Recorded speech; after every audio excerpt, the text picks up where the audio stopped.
يا صباح الخير او مساء الخير على حسب التوقيت اللي بتشوفيني فيه. هنعمل كده مع بعض بقى سندوتش كريسبي بالبطاطس، حاجة كده قمر. انضف واحلى بكتير من بتاع المحلات، حاجة انتي ضمناها وعاملاها في بيتك، عارفة مكوناتها ايه وحاجتك غسلها كويس. معانا هنا بقى المقادير: نص كيلو من البانيه بتقطع ستريبس، ونص كوباية لبن، معلقة كزبرة، ومعلقة توم باودر، ومعلقة كاري، ومعلقة ملح، ومعلقة 7 بهارات، وفلفل اسود. كل التوابل دي كده هناخدها بقى نبتدي ننزل بيها على البانيه، ونبتدي نتبل البانيه كويس. الخطوة دي مهمة جدا ان انت تتبلي البانيه بتاعك حلو، عشان خاطر ما يبقى شاربه كده ويبقى ليه طعم حلو. هنا دي حادثة بسيطة كده عادي، مفيش مشكلة. لازم حاجة تقع بس تمام بقى. ابتديت ان انا اتبل فيه كويس، واهم حاجة تسيبي التتبيلة دي في البانيه مثلا يعني اقل حاجه ساعتين، وممكن لو انتي عاملاها من قبلها يبقى افضل بكتير. ممكن تعمليها من بالليل وتسيبيها في التلاجة مثلا لتاني يوم وتطلعيها تعمليها، تبقى طعمها تحفه جدا، والتتبيله البانيه يكون شرب التتبيله وتبقى طعمها جميل معاكي. تمام. بس تفضلي بقى هنا، كنت عماله اتبل كده في البانيه حلو. وبعد كده بقى هجيب ايه اللبن بتاعي. اهم حاجه برضو اللبن يكون ساقع من التلاجة، تبتدي تنزلي بيها على البانيه. بس ابتدي برضو اقلبهم مع بعض كده، وهسيبها ترتاح حبة، وبعد كده هدخلها التلاجة. وسبتها في التلاجة ايه، ساعتين زي ما اتفقنا. ده اقل وقت ممكن تسيبي فيها التتبيلة دي، مش اكتر من كده ولا اقل من كده. تمام. بس هنا بقى خلصتها كده زي ما انتوا شايفين، وهبتدي بقى على الخطوة التانية. قبل ما البانيه بتاعي يسقع في التلاجة وكده، هكون جبت بقى المقادير التانية وعملتها. جبت بقى، هنا كان البانيه طبعا سيبته اتبل وخلصنا. بتحطي الدقيق بتاعك على حسب الكمية اللي انت عايزاها، وحطيت معلقة من البيكنج باودر. البيكنج باودر هنا عشان خاطر يخلي الستريبس معاكي مقرمش. ولو عندك نشا برضو حطي معلقة نشا. هنا برضو حطيت حبة ملح وحبة فلفل اسود، وحبة من ال7 بهارات كده عشان يدوا الدقيق طعم برضو. بس كده ابتديت ان انا اقلبهم مع بعض. وهنزل بقى بعد كده الميه ديت، الميه بتاعت البانيه، يعني هي بتبقى ساقعه بقى وحلوه وكده، بتخلي برضو البانيه ليه طعم معاكي. صفيتها في طبق، وهبتدي بقى ان انا اتبل بيه.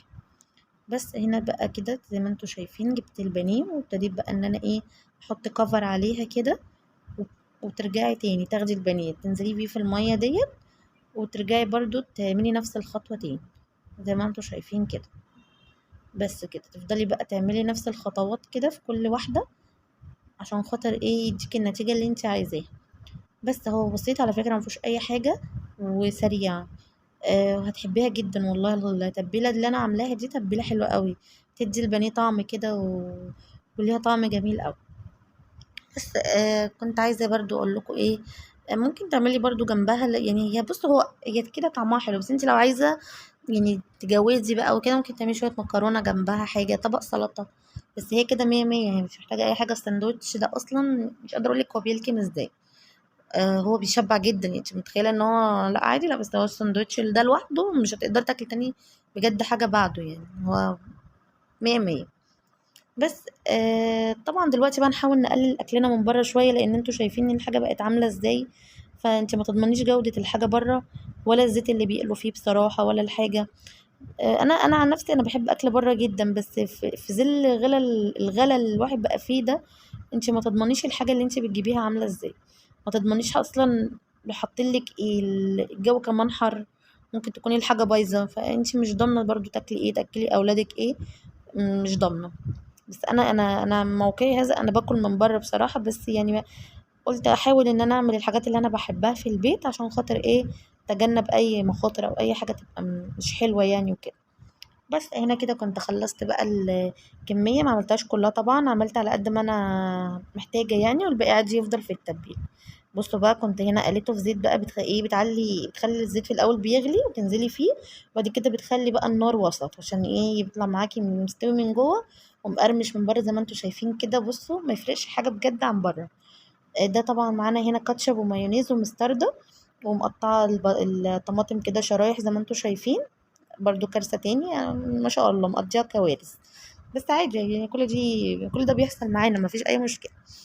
بس هنا بقى كده جبت حاجة مسحتها، وبعد كده بقى هجيب بقى ايه، الكايزر بتاعنا ده بتجيبيه، ممكن تجيبي الكايزر من عند اي حد عادي، وممكن انت تعمليه في البيت.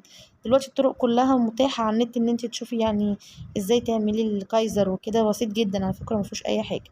بس بتحطي بقى طبقة كده من المستردة والكاتشب والمايونيز، ودون كابوتشا كده جايباها. برضو بتقطعيها وبتغسليها كويس اهم حاجة، وبتبتدي بقى تحطي طبقة كده عشان تبقى عازلة للطماطم اللي انت هتحطيها والحاجة، عشان ما تنزلش على العيش وتبوشه، فاهميني؟ فدايما حطي الخس كده اول حاجة. بس وبعد كده بقى برضو حطيت تاني كاتشب كده ومايونيز، وبرضو رجعت حطيت طماطم. انت ممكن تعملي طبقة واحدة كده تستكفي كده، وتحطي تاني كابوتشا مثلا زي كده او خس، وتقفلي على كده. وممكن تكملي بقى لو انت عايزة دور تاني، تحطي قطعة كمان من ال يعني من الكايزر كده، وتحطي برضو الستريبس بتاعك، وبرضو نفس الخطوات تاني. وزي ما انتوا شايفين كده، بصوا بقى حاجة عظمة والله. طب يعني هو يفرق ايه عن بتاع بره؟ ده والله احلى بكتير. لو بتحطي بقى، انا يعني صراحة يعني بعز قوي الكاتشب والمستردة دي بصراحة يعني. حطولي كاتشب بس، غرقوني كاتشب كده، مش عايزة حاجة تانية. حاجة قمر يعني بصراحة. والكابوتشا انا والله ما كنتش بحب الكابوتشا، بس طلعت يعني طعمها جميل جدا. وطعمها حلو في السندوتش، مدية طعم كده. وبقى عمالة بقى اغرق في السندوتش بقى في مستردة بقى وكاتشب بقى وايه، اوعى. انا ما اعتقدش طبعا بتوع بره هيحطوا لنا كل الكلام ده، هما بيحطوا لك كيسين كده ولا حاجة وواحدتين وشكرا. بس هنا بقى كنت خلصت كده السندوتش، وهوريهولكوا حالا بقى. بصوا حاجة كده ايه، قمر. يلا خطير خطير خطير. بصوا بقى الجمال. انا كده بقى ايه، هبتدي بقى اشطب كده الحاجة. كنت حمرت البطاطس، وهبتدي بقى اوريهولكوا. بصوا القمر، حاجة كده جميل جميل جميل والله، طعمه تحفة. لو عجبك بقى ما تنسيش تقولي رأيك في الكومنتات، وتعملي لايك واشتراك عشان يوصلك مني كل جديد انا بقدمه. سلام.